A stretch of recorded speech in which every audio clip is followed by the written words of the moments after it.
Again and again, he made mention that the president is in good spirits and that he's okay, that that he's going to fight for the president until mauwi po siya sa Pilipinas.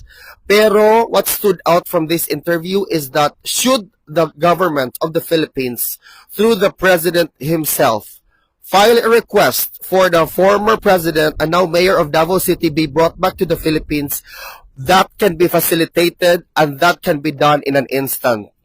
Mga kababayan, also, the result of the election, which just concluded, is a reflection of the voice of not only thousands, but we are talking of a landslide victory for the former president to be voted as mayor of Davao.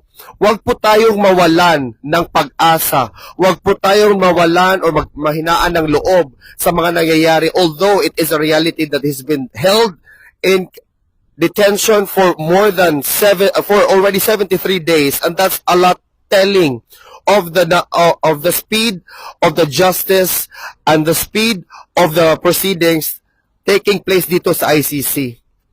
Napaka-importante po na ipagdasal natin si Pangulong Duterte at para po magbigyan po siya ng how do you say that, strengthening his mind to go through this whole proceedings, mga kababayan. At irespeto po natin ang judicial proceedings, irespeto po natin ang opinion ng mga judges, irespeto po natin ang mga nangyayari ngayon kasi this actually involves a lot of elements. Kung i-review niyo po ang interview, malalaman po na actually this can be, how do I say it, concluded immediately if the President of the Philippines, President Bongbong Marcos, will ask that he'll be brought back to the Philippines. It can be facilitated, and you should do this, Mr. President.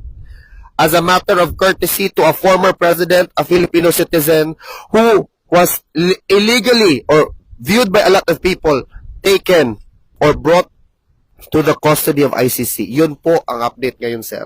Thank you, sir. Mabuhay.